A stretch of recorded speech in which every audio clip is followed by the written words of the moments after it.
Hello, this is Dan at Lieutenant Dan's Gun and Pawn here in Huntsville, Alabama. We've done a few unboxing videos and we've gotten some views on that. We appreciate it. Today I've been asked to do a firearm safety class, or not a class, but a video, to tell you a little bit about myself as far as my knowledge on firearms. I would say that I got my first firearm when I was 10 years old, 22 rifle. I turned 60 next month, so I've had 50 years where firearms have been involved in my life all the time. As a teenager, I hunted all the time, me and my brothers. When I was grown, I joined the Army. I was in the infantry in the Army, so I literally had a firearm all the time. Almost every day we dealt with firearms of some sort. When I came home, I got into law enforcement, and so I had a sidearm on me all the time, and now I own a gun store. So I've had firearm safety involved in my entire life.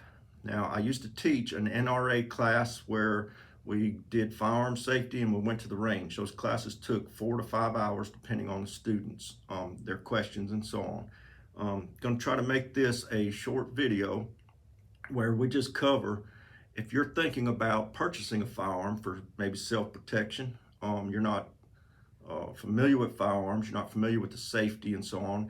There's 4, you can call them golden rules, you can call them cardinal rules, whatever. If you go to a range, an indoor range, an outdoor range, or anywhere where there's other individuals that are shooting, they will be applying these 4 golden rules.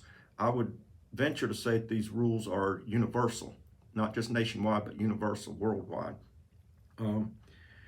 The very first thing that we're going to do, I'm going to introduce the firearm that I'm going to be using here, and I'm going to go ahead and make it safe and show you that my firearm's safe.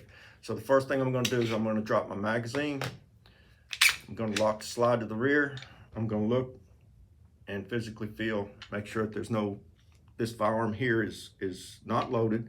It's safe. There's no ammunition around me. We're not going to stop the video or anything like that. So this firearm that I'm using for demonstration is a safe firearm.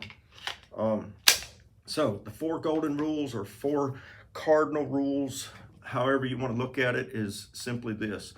The first thing is treat every weapon as if it's loaded. Now, you might say that these things are common sense, but I'll give you some scenarios where even if they're common sense, we're humans, we make mistakes, we make errors. Treating every firearm as if it's loaded. This is a gun store. A lot of people hand me firearms over the counter for one reason or another. They might hand me a firearm because they want to sell it to me. They might hand me a firearm because they want me to work on it or something. When they hand me a firearm, I need to treat that firearm as if it's loaded. Even though they say, oh, it's not loaded, don't worry, I unloaded it. On more than one occasion, somebody will hand me or one of my employees a firearm. We'll clear it like I just did a minute ago. And when we do that right there, a round comes out. They're human, they make mistakes. Every one of them say the same thing. Oh my goodness, I thought it was unloaded. Treat every firearm as if it's unloaded. Whether it's your firearm and maybe you hadn't shot it for 3 months and you forgot you left one in the chamber, or if somebody's handing you a firearm, treat it as if it's loaded all the time. Okay, so that's rule number 1. Rule number 2 is keep your finger off the trigger until you have acquired your target, you've got your sights lined up, and you're ready to discharge the firearm. Again, you're going to say, well, that's common sense. But too many times I will see individuals here in the store handling a firearm and their index finger, trigger finger, however you want to refer to it, is in the trigger housing while they're looking at the firearm. The golden rule is saying they want you to keep your finger outside of the trigger housing. Do not put your finger inside until you have said, that's the target, I'm going to fire it over there. You've lined up your sights and you're ready to discharge the firearm.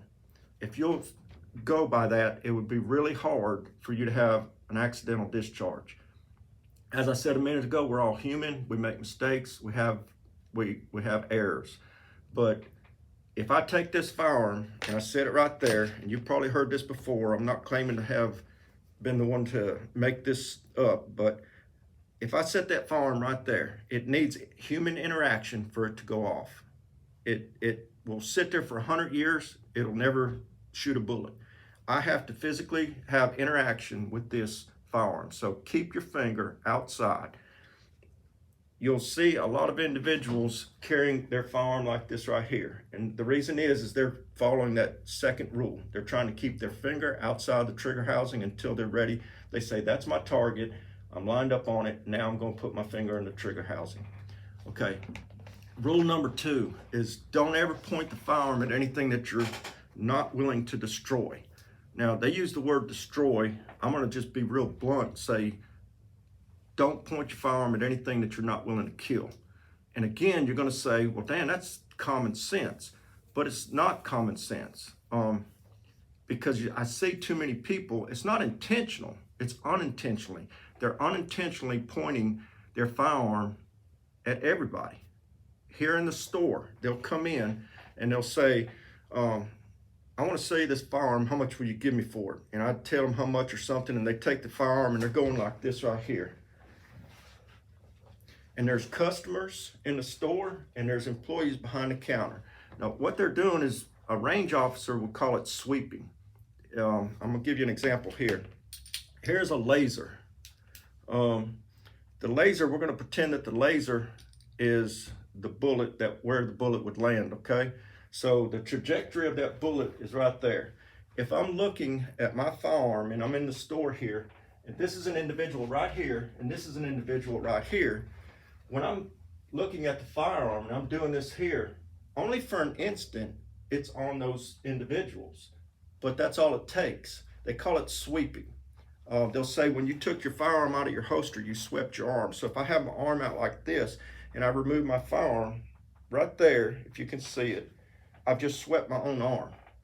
So it's not just common sense that don't intentionally point the firearm at somebody that you're not willing to kill. It's unintentionally also.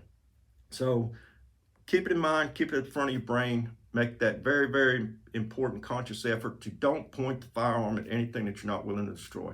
Okay, the last one is know what's beyond your target.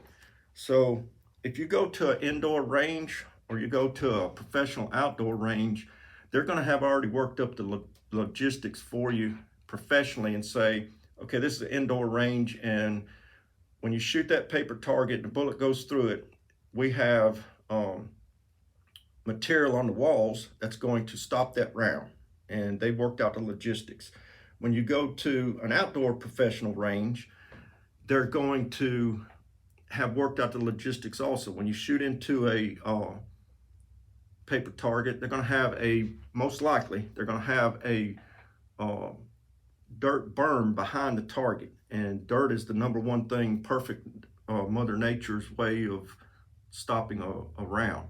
Now, you might say, well, you know, I've got a bunch of woods behind me, or I've got this behind me, behind the target.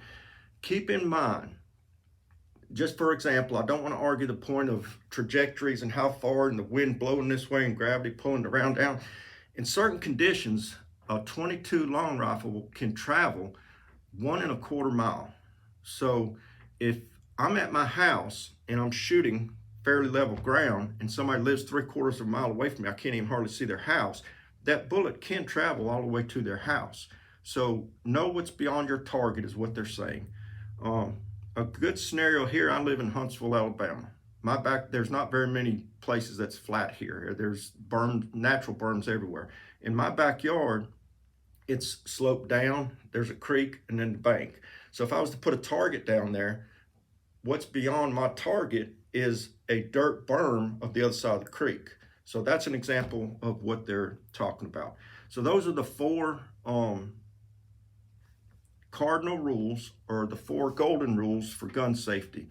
We can get a lot more in depth than that, but that's to try to make a short video. And if you're new to firearms, then those are the things that you need to practice. And if you're not new to firearms, maybe I mentioned something that you say, you know, I haven't been doing that properly. I need to make sure that I'm making a good effort to do that. So it's treat every firearm as if it's loaded. Keep your finger off of the trigger until you've acquired your target put your sights on it, you say, I'm ready to discharge my firearm. Don't point the firearm at anything intentionally or unintentionally that you're not willing to destroy, and then know what's beyond your target that you're shooting at. So I hope that this video was helpful to you. If it was, like, share, and comment down in the bottom there. Give us comments on things that you might like to have videos of. We might, here at the gun store, give us comments, suggestions. We might be able to make a video of something that you're interested in. So come see us here at Lieutenant Dan's Pawn, and God bless you. Everybody have a good day.